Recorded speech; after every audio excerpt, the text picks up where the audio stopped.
اعوذ باللہ من الشیطان اللعین الرجیم بسم اللہ الرحمن الرحیم السلام علیکم ورحمۃ اللہ وبرکاتہ۔ مولا کائنات امیر المؤمنین علی ابن ابی طالب ارشاد فرماتے ہیں کہ اللہ کے رسول نے شعبان المعظم کے آخری جمعے کے اندر ایک خطبہ ارشاد فرمایا، جس میں اللہ کے رسول ارشاد فرماتے ہیں ایھا الناس انہ قد اقبل الیکم شہر اللہ بالبرکۃ والرحمۃ والمغفرہ، کہ اے لوگو تمہاری طرف اللہ کا مہینہ یعنی ماہ مبارک رمضان آ رہا ہے، اور وہ خالی ہاتھ نہیں آ رہا بلکہ اپنے ساتھ برکتیں اور رحمتیں اور مغفرت لا رہا ہے۔ یعنی یہ ماہ مبارک رمضان برکتوں والا مہینہ ہے اور اللہ کی رحمتوں والا مہینہ ہے اور اللہ کی مغفرت کا مہینہ ہے۔ اور پھر اس مہینے کی مزید صفات بیان کرتے ہوئے ارشاد فرماتے ہیں کہ شہر هو عند اللہ افضل الشہور، کہ یہ ایسا مہینہ ہے کہ جو باقی تمام مہینوں سے افضل ہے۔ باقی مہینے وہ بھی اللہ کے مہینے ہیں اور ان کی بھی اپنی خصوصیات ہیں، لیکن جو فضیلت اس ماہ مبارک رمضان کو پروردگار عالم نے عطا کی ہے وہ باقی مہینوں کو عطا نہیں کی۔ اور اس کی پھر علت بیان کرتے ہوئے ارشاد فرماتے ہیں کہ ایامہ افضل الایام، کہ اس کے جو دن ہیں وہ تمام دوسرے مہینوں کے دنوں سے افضل ہیں، ولیالیہ افضل اللیالی، اور اس کی جو راتیں ہیں وہ تمام دوسرے مہینوں کی راتوں سے افضل ہیں۔ یعنی نہ اس کے دن عام دنوں جیسے ہیں اور نہ ہی اس کی راتیں عام راتوں جیسی ہیں، اور حتیٰ ارشاد فرمایا کہ ساعاتہ افضل الساعات، کہ اس کا ایک ایک لمحہ اور اس کے جو لمحات ہیں وہ بھی عام دنوں کے لمحات جیسے نہیں ہیں بلکہ یہ ان سے افضل ہیں۔ اور پھر اللہ کے رسول ارشاد فرماتے ہیں کہ هو شہر دعیتم فیہ الی ضیافۃ اللہ، کہ یہ ایسا مہینہ ہے کہ جس میں تم اللہ کے مہمان ہو، تمہیں دعوت دی گئی ہے اور اللہ تمہارا اس میں میزبان ہے اور تم اس کے مہمان ہو۔ تو جیسے انسان عام زندگی میں دیکھتا ہے کہ جب وہ کسی کو دعوت دیتا ہے تو وہ اپنے مہمان کا اکرام کرتا ہے اور اس کے لیے بہت زیادہ تکلف کرتا ہے۔ تو پروردگار عالم نے اگر ہمیں اپنے دسترخوان پر بلایا ہے تو اسی طرح اللہ بھی انسان کا اکرام کرنا چاہتا ہے، اور اس کے لیے پروردگار عالم اس مہینے میں اپنی رحمت، اپنی برکت اور مغفرت سے انسان کا استقبال کرتا ہے اور اس کے لیے اپنی رحمتیں اور برکتیں اور مغفرت کو عام کر دیتا ہے۔ اور اس کے بعد جو اللہ کے رسول ارشاد فرماتے ہیں، واقعاً یہ اس خطبے کا بہت بڑا جملہ ہے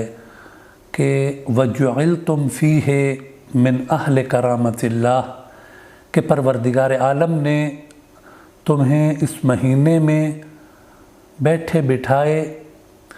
کرامت سے نواز دیا ہے اور تم صاحب کرامت بن گئے ہو، صاحب فضیلت بن گئے ہو۔ اور اس کی وجہ اگلے حصے میں بیان فرمائی کہ انفاسکم فیہ تسبیح، کیونکہ اس مہینے کے اندر تمہارا سانس لینا اللہ کی تسبیح شمار ہوتا ہے۔ وَنَوْمُكُمْ فِيهِ عِبَادَةٌ، اور اس مہینے میں تمہارا سو جانا اللہ کے ہاں عبادت شمار ہوتا ہے۔ اب واقعاً انسان جب جب سانس لیتا ہے تو وہ گویا اللہ کی تسبیح شمار ہو رہی ہے، اور انسان کا سو جانا اللہ کے نزدیک عبادت شمار ہو رہا ہے۔ وَعَمَلُكُمْ فِيهِ مَقْبُولٌ، اور اس میں تمہارا ہر نیک عمل پروردگار عالم قبول کرتا ہے۔ باقی ایام میں بھی ہم عمل کرتے ہیں، لیکن ان اعمال کی قبولیت کی کچھ شرائط ہوتی ہیں۔ اگر انسان ان شرائط کے ساتھ وہ عمل انجام بجا لائے تو پھر وہ قبول کرتا ہے پروردگار عالم۔ لیکن اس مہینے میں اللہ کے رسول ارشاد فرماتے ہیں کہ تم جو نیکی کرو گے، جو بھلائی انجام دو گے، تو پروردگار عالم کے ہاں وہ مقبول ہے اور اللہ اسے قبول کرے گا۔ اور اس کے بعد ارشاد فرماتے ہیں وَدُعَاؤُكُمْ فِيهِ مُسْتَجَابٌ، کہ اس کے اندر تم اللہ سے زیادہ دعائیں مانگو، اپنی حاجات طلب کرو، کیونکہ پروردگار عالم نے اس مہینے میں دعاؤں کو شرف قبولیت بخشنا ہے اور اللہ نے تمہاری تمام دعاؤں کو قبول کرنا ہے۔ لہٰذا اس میں انسان واقعاً زیادہ سے زیادہ نیک اعمال بجا لائے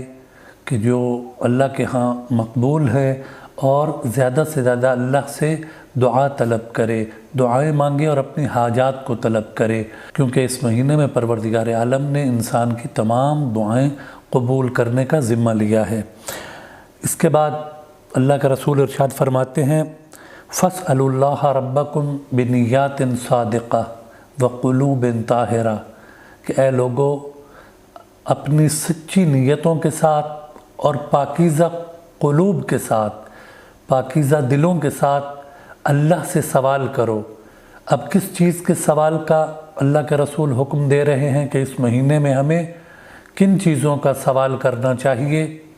سب سے پہلا جو سوال ہے ان یوفقکم لصیامکم، کہ پروردگار عالم تمہیں اس مہینے میں، اس بابرکت مہینے میں روزے رکھنے کی توفیق عطا فرمائے، وتلاوت کتابہ، اور قرآن مجید کی زیادہ سے زیادہ تلاوت کرنے کی توفیق عطا فرمائے۔ اب اللہ کے رسول نے ہم سے یہ تقاضا کیا ہے کہ ہم اس مہینے میں یہ دو سوال ضرور کریں، اپنی دعاؤں میں یہ چیزیں ضرور شامل رکھیں کہ اللہ سے اس مہینے میں زیادہ سے زیادہ یعنی قرآن مجید کی تلاوت کرنے کی توفیق طلب کریں، اور اس ماہ مبارک رمضان کی روزے رکھنے کی توفیق طلب کریں۔ اور پھر ایک جملہ اللہ کے رسول ارشاد فرماتے ہیں فَإِنَّ الشَّقِيَّ مَنْ حُرِمَ غُفْرَانَ اللَّهِ فِي هَذَا الشَّهْرِ الْعَظِيمِ، کہ شقی اور بدبخت ترین انسان وہ ہے کہ جو اس مہینے کو پالے اور پھر بھی اپنی مغفرت پروردگار عالم سے نہ کروا سکے۔ واقعاً وہی انسان سب سے بدبخت انسان ہے اور سب سے شقی انسان ہے، کیونکہ اس میں پروردگار عالم اپنی رحمت کے دروازے کھول دیتا ہے اور مغفرت کے لیے پروردگار عالم نے اس مہینے میں بہت سے انسانوں کو جہنم کی آگ سے آزاد کرتا ہے۔ تو اللہ کے رسول فرماتے ہیں کہ بدبخت ہے وہ انسان کہ جو اس مہینے میں بھی اپنی مغفرت نہ کروا سکے۔ اور پھر اس مہینے کے فلسفے کی طرف اشارہ کرتے ہوئے اللہ کے رسول ارشاد فرماتے ہیں وَاذْكُرُوا بِجُوعِكُمْ وَعَطَشِكُمْ فِيهِ، جوع یوم القیامہ وعطشہ، کہ اس مہینے میں اس رمضان المبارک کے روزوں کے اندر تم بھوک اور پیاس جب تمہیں لگے تو تم قیامت کی بھوک اور پیاس کو یاد کرو، کہ کیونکہ اس مہینے کا جو فلسفہ ہے روزہ رکھنے کا وہ یہ کہ ہم واقعاً غریبوں کی اور ایسے افراد کے جو مسکین قسم کے لوگ ہیں جن کو پروردگار عالم نے رزق کی فراوانی عطا نہیں کی، ان کی بھوک اور ان کی پیاس کو یاد کریں اور ہمارے اندر یہ احساس پیدا ہو کہ پروردگار عالم نے ہمیں جو نعمتیں عطا کی ہیں واقعاً ان کا انسان کو احساس اس وقت ہوتا ہے جب وہ نعمتیں انسان سے چھین لی جائیں۔ تو اس مہینے کے اندر پروردگار عالم نے انسان کو یہ موقع فراہم کیا ہے کہ شعوری طور پر انسان بھوکا پیاسا رہے اور غریبوں کی بھوک کو بھی یاد کرے، اور قیامت والے دن جو کہ ایک بہت عظیم دن ہوگا اور بہت سخت دن ہوگا، اس دن کی بھوک اور پیاس کو بھی یاد کرے۔ اور اس کے بعد ارشاد فرماتے ہیں وَتَصَدَّقُوا عَلَىٰ فُقَرَائِكُمْ وَمَسَاكِينِكُمْ، کہ تمہارے ارد گرد جتنے بھی محتاج لوگ ہیں، فقیر لوگ ہیں، ان پر صدقہ و خیرات کرو، ان کو عطا کرو جو پروردگار عالم نے تمہیں رزق دیا ہے اس میں سے۔ وَوَقِّرُوا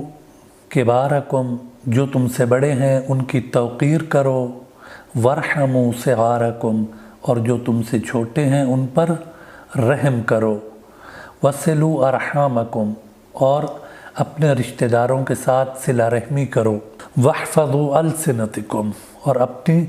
زبانوں کی حفاظت کرو،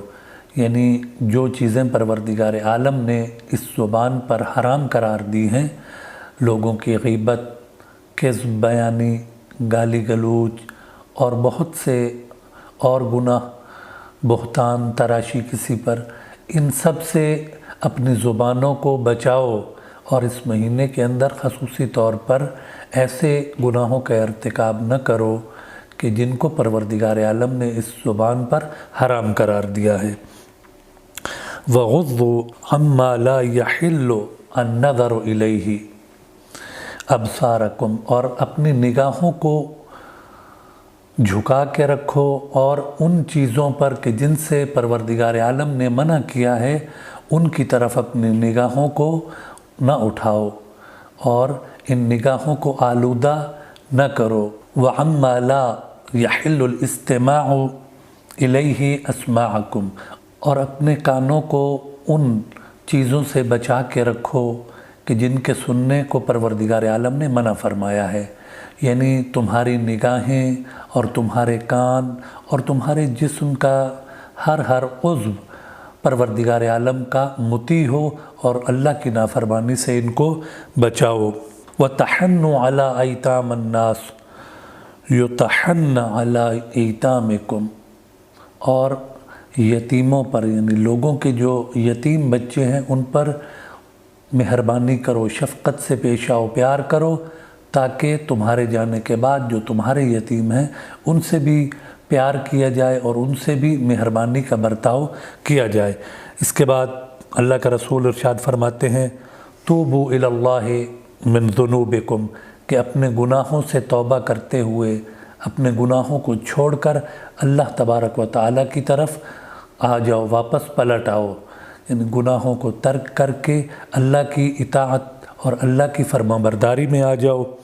وَارْفَعُوا إِلَيْهِ أَيْدِيَكُمْ بِالدُّعَاءِ فِي أَوْقَاتِ صَلَوَاتِكُمْ، اور اللہ سے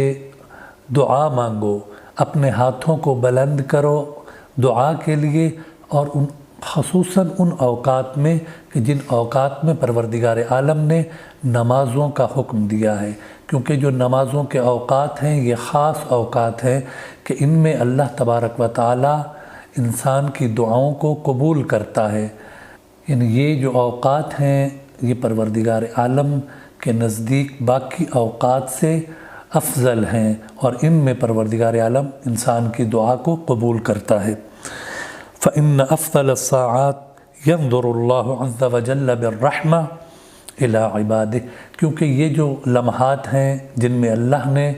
نمازوں کو واجب قرار دیا ہے، یہ افضل لمحات ہیں کہ جن میں پروردگار عالم اپنے بندوں پر اپنی نگاہ رحمت کو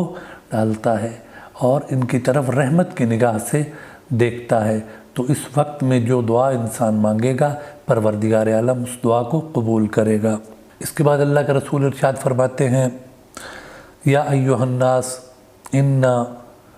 انفسکم مرہونۃ باعمالکم، کہ تمہارے جو جانیں ہیں، تمہارے جو نفس ہیں وہ تمہارے اعمال کے گروی ہیں، یعنی تم اگر نیک اعمال کرو گے تو پروردگار عالم تمہارے ان نفوس کو، تمہارے اجسام کو جہنم کی آگ سے آزاد کرے گا۔ فَفُكُّوهَا بِاسْتِغْفَارِكُمْ، پس تم اپنے ان نفوس کو جہنم کی آگ سے آزاد کرواؤ اللہ سے مغفرت طلب کر کے، استغفار کے ذریعے۔ جتنا ہم اس ماہ مبارک رمضان میں استغفار کریں گے تو پروردگار عالم ہمارے نفسوں کو جہنم کی آگ سے آزاد کرے گا۔ وَظُهُورُكُمْ ثَقِيلَةٌ مِّنْ أَوْزَارِكُمْ، اور تمہاری جو کمر ہے وہ گناہوں کے بوجھ سے دبی ہوئی ہے۔ فَخَفِّفُوا عَنْهَا بِطُولِ سُجُودِكُمْ، پس تم اس گناہوں کے بوجھ کو طویل سجدے کر کے اس بوجھ کو کم کرو، ہلکا کرو اور اس بوجھ کو اتار پھینکو۔ اور اس کے بعد اللہ کے رسول ایک قانون، بہت خوبصورت قانون بیان فرماتے ہیں، وَاعْلَمُوا أَنَّ اللَّهَ تَعَالَى ذِكْرَهُ أَقْسَمَ بِعِزَّتِهِ، کہ پروردگار عالم جو کہ ہر عیب سے پاک ہے، اس نے اپنی عزت کی قسم کھائی ہے، اللہ يعذب المصلین والساجدین، کہ وہ نماز پڑھنے والوں کو اور سجدہ کرنے والوں کو کبھی بھی عذاب میں مبتلا نہیں کرے گا۔ پس تم طویل سجدوں سے اپنے گناہوں کو کم کرو، ہلکا کرو اور اپنے گناہوں کی مغفرت طلب کرو، نمازیں پڑھ کے اور طویل سجدے کر کے۔ اس کے بعد اللہ کے رسول فرماتے ہیں، ایھا الناس من فطر منکم صائما مؤمنا فی ھذا الشہر کان لہ بذالک عند اللہ، کہ جس نے اس ماہ مبارک رمضان میں ایک مؤمن کو افطار کروایا، اس کا روزہ افطار کروایا، تو پروردگار عالم کے نزدیک اس کا کیا اجر ہے؟ عتق نسمۃ ومغفرۃ لما مضی من ذنوبہ، تو اس کے لیے ایک غلام کو آزاد کرنے کا اجر ہے، اور جو وہ گناہ ماضی میں انجام دے چکا ہے ان سب کی مغفرت۔ یعنی اگر کوئی شخص ایک انسان کو، ایک مؤمن کو روزہ افطار کروائے گا تو اسے ایک غلام آزاد کرنے کا اجر ملے گا، اور اس کے جتنے گناہ بھی ہیں سابقہ، پروردگار عالم وہ اس ایک مومن کو افطار کروانے کی وجہ سے وہ بخش دے گا۔ اب جب اللہ کے رسول نے یہ ارشاد فرمایا فقیلا، تو ایک شخص نے کہا، یا رسول اللہ وَلَيْسَ كُلُّنَا يَقْدِرُ عَلَى ذَلِكَ، کہ اللہ کے رسول ہم میں سے ہر شخص یہ استطاعت نہیں رکھتا کہ وہ کسی کو افطار کروائے۔ تو اللہ کے رسول نے ارشاد فرمایا، اتقوا النار ولو بشق تمرۃ،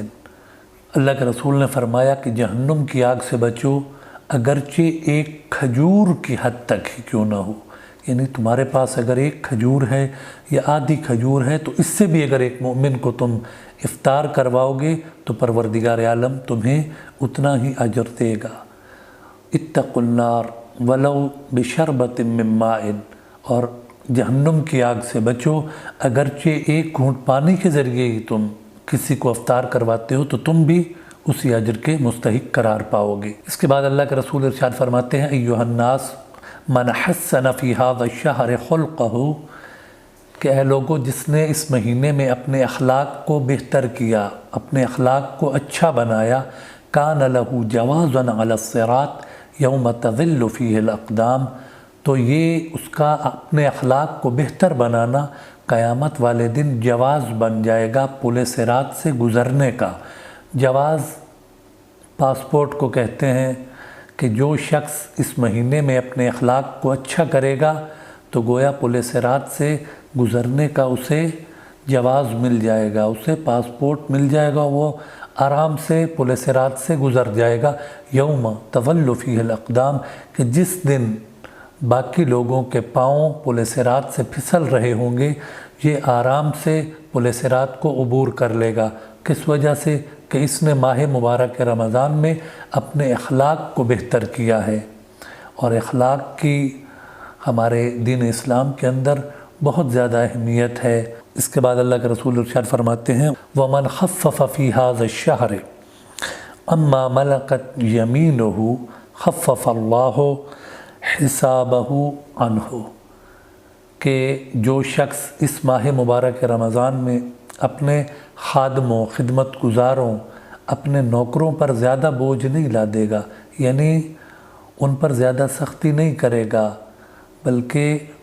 ان سے کم کام لے گا، تو پروردگار عالم قیامت والے دن اس انسان کے حساب میں بھی تخفیف کرے گا۔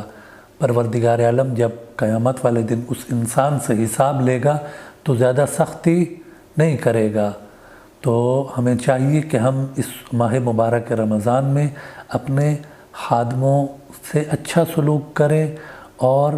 ان پر زیادہ سختی نہ کریں۔ اللہ کے رسول ارشاد فرماتے ہیں وَمَنْ أَكْرَمَ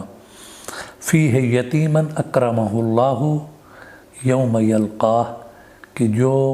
اس ماہ مبارک رمضان میں یتیم کا اکرام کرے گا، ایک یتیم کی عزت کرے گا، تو پروردگار عالم قیامت والے دن اس انسان کا اکرام کرے گا، اس کی عزت کرے گا۔ یعنی اس دنیا میں جو یتیم کا اکرام کرے گا اور خصوصاً اس ماہ مبارک رمضان میں، تو پروردگار عالم قیامت والے دن اس کا اکرام کرے گا۔ وَمَنْ صَلَّى فِيهِ رَحْمَهُ وَصَلَهُ اللَّهُ بِرَحْمَتِهِ يَوْمَ يَلْقَاهُ اور جو شخص اس دنیا میں اور خصوصاً اس ماہ مبارک رمضان میں اپنے رشتہ داروں کے ساتھ صلہ رحمی کرے گا، یعنی اپنے رشتہ داروں کے گھر آئے گا اور جو ان میں فقیر ہیں ان پر وہ صدقہ و خیرات کرے گا، تو پروردگار عالم قیامت والے دن اس انسان کو اپنی رحمت کے سائے میں رکھے گا۔ رحمت الہی سے وہ شخص قیامت والے دن ایک لمحے کے لیے بھی دور نہیں ہوگا، جو اس ماہ مبارک رمضان میں اپنے رشتہ داروں کے ساتھ صلہ رحمی کرے گا، ان کے ساتھ اچھا سلوک کرے گا اور قطع رحمی نہیں کرے گا۔ وَمَنْ قَطَعَ رَحِمَهُ قَطَعَ اللَّهُ عَنْهُ بِرَحْمَتِهِ يَوْمَ يَلْقَاهُ تو جو اس ماہ مبارک رمضان میں اپنے رشتہ داروں کے ساتھ قطع تعلقی کرے گا، تعلق کو توڑ دے گا، تو قیامت والے دن پروردگار عالم کہ رحمت اس انسان کے شامل حال نہیں ہوگی، اللہ اسے قیامت والے دن اپنی رحمت سے دور کر دے گا۔ اور اس کے بعد اللہ کے رسول ارشاد فرماتے ہیں وَمَنْ تَطَوَّعَ فِيهِ بِصَلَاةٍ کہ جس نے اس ماہ مبارک رمضان کے اندر ایک نافلہ نماز پڑھی كُتِبَ لَهُ بَرَاءَةٌ مِّنَ النَّارِ تو اس شخص کو جہنم کی آگ سے براءت کا پروانہ دیا جائے گا، یعنی اسے جہنم کی آگ سے بری کر دیا جائے گا جس نے ماہ مبارک رمضان میں ایک نافلہ نماز پڑھی۔ وَمَنْ أَدَّى فَرِيضَةً پس جس نے اس ماہ مبارک رمضان میں ایک فرض نماز پڑھی كَانَ لَهُ ثَوَابُ مَنْ أَدَّى 70 فَرِيضَةً فِي مَا سِوَاهُ مِنَ الشُّهُورِ تو اس کو پروردگار عالم دوسرے مہینوں میں 70 فریضہ نماز ادا کرنے والوں جتنا اجر عطا کرے گا، یعنی ایک فریضہ نماز کا اجر 70 گنا پروردگار عالم انسان کو عطا کرے گا جو ماہ مبارک رمضان میں ایک فریضہ نماز